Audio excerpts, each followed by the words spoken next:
जमील साहब, ये एक और तासुर जिस पर काफ़ी बात हो चुकी है वो यही है कि IRGC रजामंद नहीं थी, इसीलिए ईरानियन डेलीगेशन नहीं आ सका। लेकिन अगर अमेरिका इतना हेल बेंट है कि डील कर ली जाए, ईरान डील कर ले, बात कर ले, मुआहिदा तय कर ले, तो फिर वो नेवल ब्लॉकेड ख़त्म क्यों नहीं कर रहे, उस पर क्यों नहीं राज़ी हो रहे? क्योंकि वो एक जवाब फराम करता है ईरान को टॉक्स का हिस्सा ना बनने का। तो डोनाल्ड ट्रंप अगर इस पोजीशन से पीछे हट जाएं तो उसके बाद तो विजिबली कोई ऑब्स्टिकल नहीं है। Do you agree?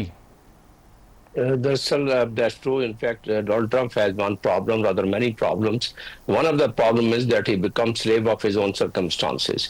वो इतना ज्यादा हाइप क्रिएट कर देते हैं और अपने बयानात के लिहाज से, और उनके बयानात ना स्टेट्समैनशिप वाले होते हैं ना इसमें कोई डिप्लोमेसी का कोई अक्स नजर आ रहा होता है। ये उनके ही लोग कह रहे हैं, उनके तमाम जो अच्छे पॉलिटिकल साइंटिस्ट हैं और डिप्लोमेट्स हैं वो भी यही बातें कर रहे हैं और उसका वो खुद ब खुद डेमोन्स्ट्रेट करते रहते हैं। ये बात तो अब जाहिर है दुनिया में रोजी रोशन की तरह अया हो गई है कि जिस नी जर्क तरीके से डिप्लोमेसी को चलाने की कोशिश कर रहे हैं धमकियों के जरिए, तो इस तरह होती नहीं है डिप्लोमेसी।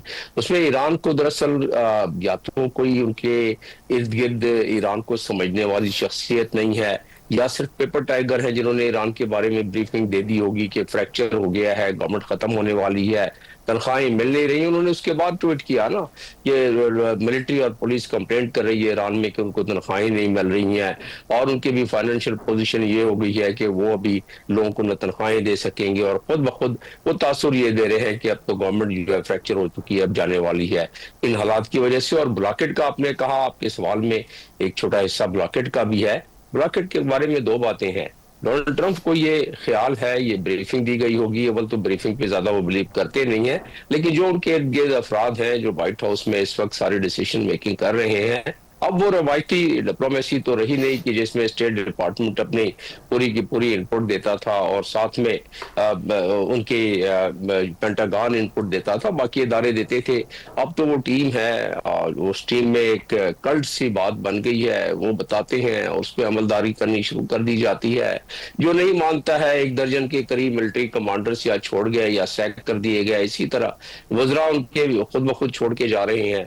तो इन तमाम चीजों का अगर अहाता करें तो नतीजा ये निकलता है कि उनके इर्द गिर्द कोई कल्चरल सेंसिटिविटी या जो रीजनल सेंसिटिविटी को ज्यादा गहराई में बताने वाला कोई नहीं है। ईरान के बारे में नेतन्याहू ने जो पट्टी पढ़ाई थी, जो बात लीक होकर पहुंची है मीडिया में अमेरिका में, वो ये थी कि ये कोई बात नहीं है, 4-5 दिन की बात है। वॉर प्लान यही था, 4-5 दिन की बात है, उसके बाद सारी चीजें जो है वो हुकूमत खत्म हो जाएगी और हम अपना मकसद हासिल कर लेंगे, अल्लाह अल्लाह खैर सलाह। वो हुआ नहीं और उसके मजमरात ये हुए कि लोगों की चीखें निकल गई मईशत के लिहाज से। जो इस वक्त अमेरिका में महंगाई का सिलसिला है, जो आईएमएफ की हेड बता रही है कि क्या होने वाला है, किस तरह इन्फ्लेशन जारी है और क्या आगे जाके बात पहुंचेगी, कहाँ पे चेक टू पे चेक रहने वाले अमेरिका के ज्यादातर अफराद वो तो गुजारा नहीं कर सकेंगे। और इसी तरह दुनिया के हालात यही, एशिया में भी इसी तरह। तो तमाम चीजों को अगर आप देखें तो महसूस ये होता है कि ये ब्लॉकेट में उनकी अना भी शामिल है। दुनिया के सबसे बड़े पावरफुल शख्सियत और दुनिया की पावरफुल शख्सियत के पास वो कोड है जिसको उनके अपने कांग्रेस मेंबर्स कह रहे हैं, specially on the left side, in the left. मतलब ये इसमें तो कोई शक नहीं है कि दोनों फरीकैन कह चुके हैं कि सोल मीडिएटर जो है वो पाकिस्तान ही है सिचुएशन में। जमील साहब, ये सरप्राइज होगा कि अगर out of nowhere Donald Trump ये ट्वीट करें कि पाकिस्तान की रिक्वेस्ट पे हमने ब्लॉकेड ख़त्म कर दिया है और उसके बाद ईरान भी मान जाए, या अब सूरत हाल उससे ज़्यादा पेचीदा हो चुकी है and it's not just about blockade, मामलात इससे आगे बढ़ चुके हैं? तो कुछ जो प्रोबेबिलिटी है, जो उम्मीद है मुज़ाकरात की, वो अब किस स्टेज पर खड़ी हुई है? आपको लगता है कि इस्लामाबाद टॉक्स अब भी पाइपलाइन में हैं या फिर वो न्यूट्रलाइज हो चुकी हैं?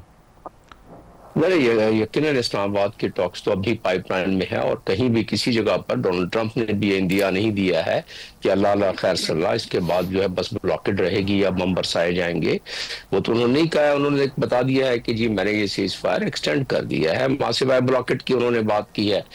अब ब्लॉकेट की इंटरप्रिटेशन मुख्तलिफ है। वो ब्लॉकेट इंटरनेशनल वाटर में करना, would it be considered as act of war, उसका दिया हुआ है।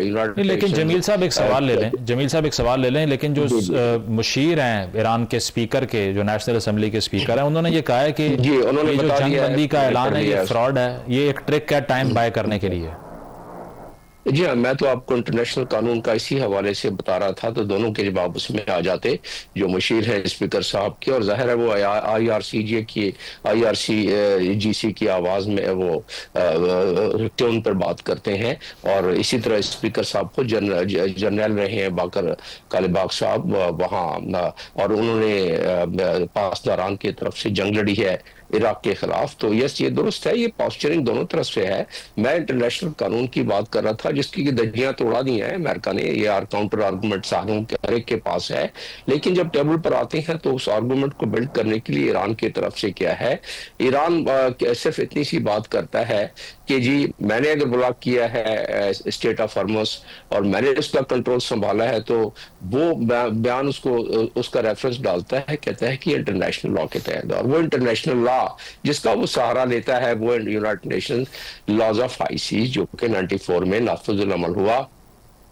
उसमें बहुत सारी चीजें दी हुई हैं। एक चीज उसमें यह है कि जो स्टेट है जिसकी टेरिटोरियल उसमें आता है जुरिस्डिक्शन में आपनाएं आती हैं, वो उसके रेगुलेशंस बयान कर सकता है, उसमें एक फ्रेमवर्क बना सकता है। उस फ्रेमवर्क पे जाहिर है वो क्या चुका है ईरान की जिम्मेस में फ्रेमवर्क बना। दूसरी तरफ ब्लॉकेट जो लगाया है इंटरनेशनल वाटर में, वो एक कजाकी है, इसमें दुरुस्त है। अब उसको अगर ईरान कहे कि हाँ वो एक्ट ऑफ वार है और उन्होंने उनका एक जहाज कब्जे में लिया है, तो यूनाइटेड नेशंस उसके लिए क्या कहता है। यूनाइटेड नेशंस कहता है कि अगर कोई आपकी सॉवरेनिटी और टेरिटोरियल इंटेग्रिटी, आपका फ्लैग होल्डर जहाज कहीं से गुजर रहा है या आपके एम्बेसी पर हमला हो जाता है, तो आप उसको तसव्वुर करते हैं कि वो आपकी टेरिटोरियल इंटेग्रिटी यानी आर्टिकल 2 उसका sub article 4 United nation charter का उसकी वायलेशन की गई है। लेकिन इसकी इंटरप्रिटेशन बड़ी वाइड स्पेक्ट्रम है। तो उसके जवाब में आर्टिकल 51 कहता है, जिस तरह ईरान ने इस दफा भी जवाब दिया, वो चाहे तो रेसिप्रोकल से साथ साथ उसको सिक्योरिटी काउंसिल में जाना पड़ेगा। ये नहीं होगा कि बेबा आईआरजीसी जो है बस शुरू कर दे रॉकेट बरसाना, ऐसा नहीं, ऐसा इजाजत नहीं है इसमें। तो अब ये तो हो गई इंटरनेशनल कानून की बताब। अब हम बात कर रहे हैं पासदारान की, और हम बात कर रहे हैं एडवाइजर मेहंदी साहब की। तो वो यकीनन उन्होंने अपनी कौम को भी तो कुछ वो मोटिवेशन बरकरार रखना है। देखिए ईरानी कौम में उसकी मोटिवेशन को बरकरार, या अमेरिका में भी जो बयानबाजी हो रही है, कुछ तो बयानबाजी हो रही है जो कि वो ईरान को बताने के लिए, और ज्यादातर बयानबाजी तो ये होम कंजम्पशन, इंटरनल कंजम्पशन के लिए भी तो है ना, ताकि लोग समझें कि हाँ आर्टिकल 4 यूनाइटेड नेशन चार्टर का उसकी वायलेशन की गई है। लेकिन इसकी इंटरप्रिटेशन बड़ी वाइड स्पेक्ट्रम है। तो उसके जवाब में आर्टिकल 51 कहता है, जिस तरह ईरान ने इस दफा भी जवाब दिया, वो चाहे तो रेसिप्रोकल से साथ साथ उसको सिक्योरिटी काउंसिल में जाना पड़ेगा। ये नहीं होगा कि बेबा आईआरजीसी जो है बस शुरू कर दे रॉकेट बरसाना, ऐसा नहीं, ऐसा इजाजत नहीं है इसमें। तो अब ये तो हो गई इंटरनेशनल कानून की बताब। अब हम बात कर रहे हैं पासदारान की, और हम बात कर रहे हैं एडवाइजर मेहंदी साहब की। तो वो यकीनन उन्होंने अपनी कौम को भी तो कुछ वो मोटिवेशन बरकरार रखना है। देखिए ईरानी कौम में उसकी मोटिवेशन को बरकरार, या अमेरिका में भी जो बयानबाजी हो रही है, कुछ तो बयानबाजी हो रही है जो कि वो ईरान को बताने के लिए, और ज्यादातर बयानबाजी तो ये होम कंजम्पशन, इंटरनल कंजम्पशन के लिए भी तो है ना, ताकि लोग समझें कि हाँ